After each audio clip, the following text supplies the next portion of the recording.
Well, hello there, home chef. Welcome to the Chef Lance Show. Hey, please hit that subscribe button, hit the like button, share this video with your family and friends. Let's help grow this channel. Appreciate that. Today, we're doing a Southern specialty. Although this is in my Louisiana cuisine grouping of things, this is really more of a Southern dish than specifically to Louisiana, particularly the Deep South that is along the coastal lines, the Gulf Coast or the Atlantic coast, where abundance of seafood is always available. And this is where this dish originated. So it's going to use a couple of staples. So we're doing shrimp and grits. And what do you need for that? Well, you need shrimp. I've got some right here. And you need grits. And in this pot, we're going to make our grits. So let me tell you what all of this is about. And we'll just get started from there.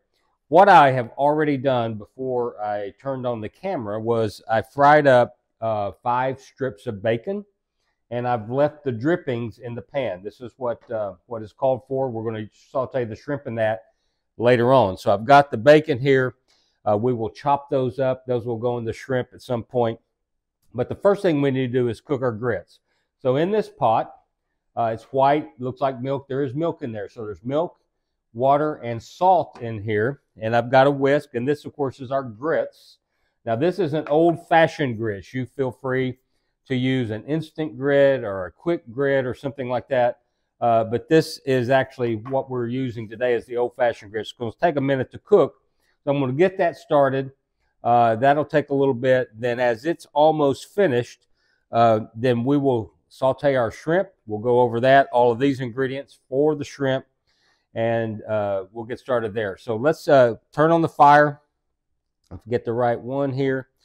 Now let me just caution you when you're bringing something up to temperature to the boil with any kind of dairy product in here. You must watch it like a hawk, unlike what I did before the camera was turned on. This will boil over in a split second. Most dairy will do that. So keep an eye on it. We want to bring it just to a simmer. It's warm right now from my earlier attempt to preheat it, and I've been cleaning up my mess. So learn that lesson. Watch your dairy products as you bring those to a simmer or boil. All right, so once that comes to a simmer, and I'm going to resist the urge to put the lid on because I can't see it at that point. So let's just leave it at that. That's going to come to a boil. So let me talk about grits. What is a grit? Well, I don't know where the name came from. I think maybe the texture of them. But some people think that it's like polenta. It is just a cornmeal. It is not. Polenta is often referred to as the Italian grits. It is not. So what happens to make a grit, to make grits, I'm just having a ball of fun today. I hope you are too. I'm having the best day ever. How are you doing? So anyway, grits are made from hominy. Well, what is hominy? So this was, hominy is created by a process called nixtamal. It is mixing corn with water, bringing it to a boil with water and an alkali.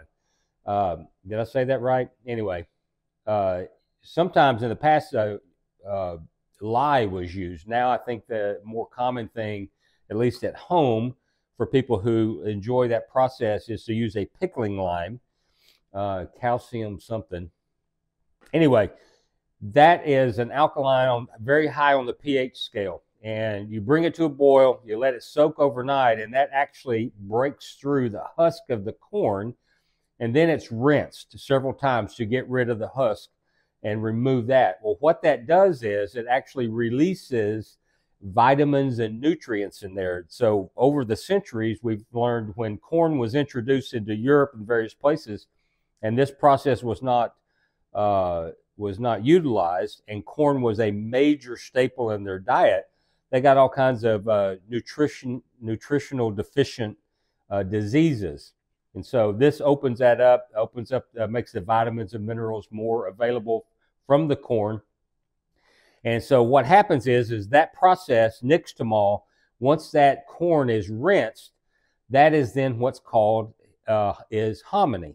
Now, my grandmother used to just can hominy, and so my dad hates hominy. He grew up eating it. He didn't like it at all. Won't eat it now. But you can take hominy. You may have seen canned hominy. It's a very common thing in the South where I live to see hominy. But if you take hominy and then dehydrate it or dry it out and grind it, that is what is grits. Sometimes on the package you'll see it called hominy grits, and that is why. It is not just simply cornmeal. There is a nixtamal process. Now, for those that are Hispanic or in that culture and that cuisine, Mexican and other cuisines, what is done next?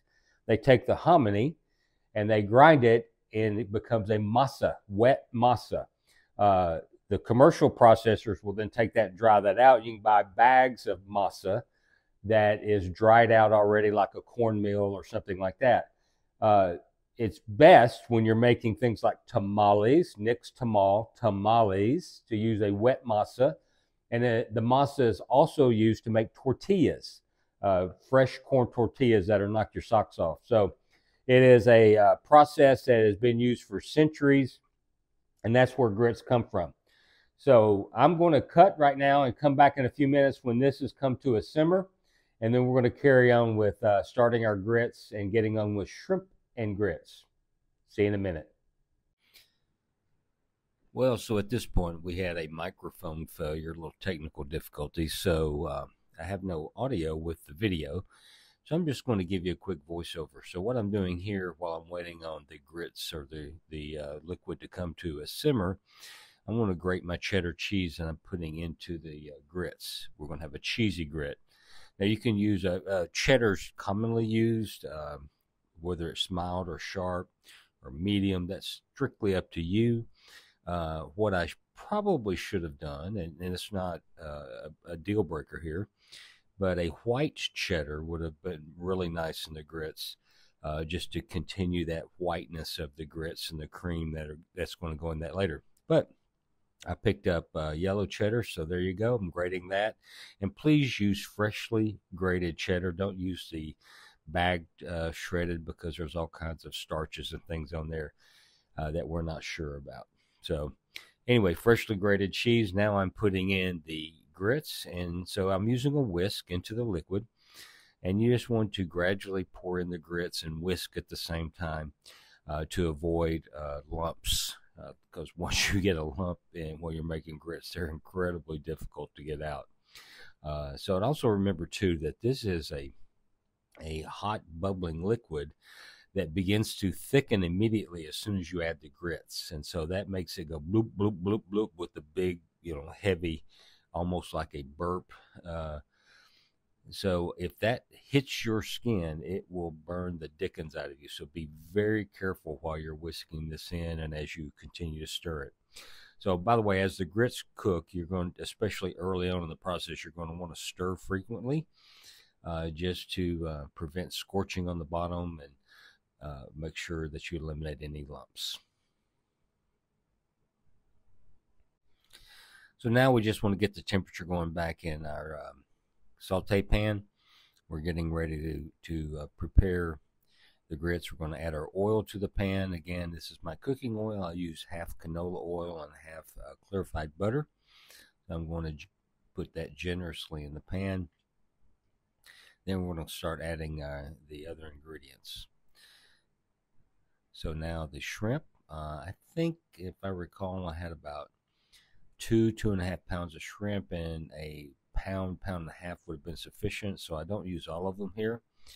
And certainly you don't want to overcrowd the pan. So only put in enough, or only put in what your pan can handle. And so I'm putting this in the pan right now, spreading them out to create an even layer. You don't want them stacked on top of each other. And you're going to saute them for 45 seconds to a minute, actually about 45 seconds on each side. And then in a minute, we'll take them out of the pan. But a quick saute, we definitely don't want to cook them completely through, because they will go back in the pan in a little bit. Now we're going to add a little seasoning to this. Get that seasoned up right. Now I'm flipping them, just to get the other side done. And continue to saute this. And again, salt, shrimp and most other seafood, the rule of thumb is cook them less than 2 minutes or more than 20. Anything in between, they become very tough and rubbery. Over 20, the collagen that makes it tough starts to break down. Now I'm going to remove the shrimp from the pan, setting it aside. Notice there's a nice color on that shrimp. We haven't overcooked it. And I bought this shrimp. It was already peeled and deveined. So now what I'm doing here is I'm going to, I believe this is where I add the cheese to the grits. Give it a quick stir. And what I'm checking for here is I'm making sure there's nothing stuck to the bottom. If there is, when you stir yours, do not scrape it off the bottom. Most likely that is burned. There I'm adding some, green onions to the skillet. So what I'm doing at this point in the saute pan is I'm starting to make the sauce for the shrimp. And so that involves adding my aromatics. In a minute I'll add that juice from that lemon over there. I'm also going to add the bacon, and all of that will go in the saute pan. And most of the sauce is already made in there, but now I'm giving it flavorings and adding various components. You can find all this in the recipe for this. Squeezing that lemon and getting that all ready, and then once that's warmed through, I will add the shrimp back to the pan. Again, I'm not looking to cook them much. They're about 80% cooked at this point, and that's why I pull them early, is I don't want to overcook them, and then they'll finish cooking as they warm. There's some garlic going in the pan. So we're going to have a very nice sauce with this shrimp. It's very delicious. There's lots of variations of this sauce, but this is really the basics. You got some aromatics. You have seasoning, of course, a little oil, and in my oil, of course, I have clarified butter. If I didn't do that, I would probably at some point add whole butter at the end and just emulsify then, and that certainly could have done that anyway. So I think I will do that the next time. Now I'm adding the cheese to the grits, and if you'll stay and watch the outtake, you'll see that block of cheese had something done to it. That's in the outtakes at the very end, so stay and watch that. Now I'm plating, dipping my grits in there. This is a good healthy portion. I'm a good healthy guy, so you may have noticed. So I'm going to put it looks like what I do, 3 ladles.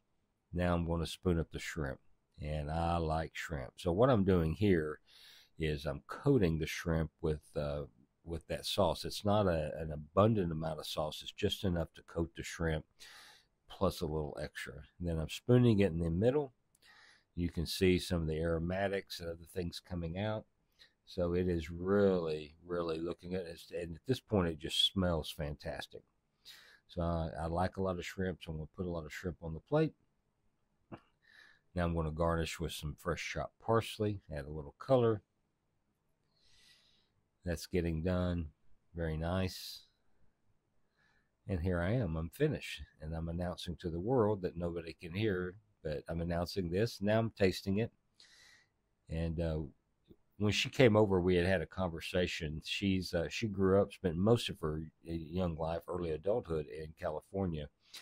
So when she came to Arkansas in the mid-90s, she had never had grits. And so this was her first time having grits right here on camera. And of course, I know she loves shrimp, so we're just enjoying that together. And at this point, because of the microphone, I'm not going to do a fancy presentation like I do at the intro of most of my videos. But just wrapping this up, this is a delicious meal that you can, if you use instant grits instead of old-fashioned, you can have this done in minutes. This is a perfect weeknight meal that your family will love. So enjoy. Remember, a day in the kitchen, it's a day of cooking any day. Now enjoy the outtake. Oh my. And I thought only a mouse would come in and steal the cheese, but this is a little red-headed mouse right here stealing some cheese. Good thing I was distracted, or I might have had to, she might have gotten in trouble. All right, guys. See you next time.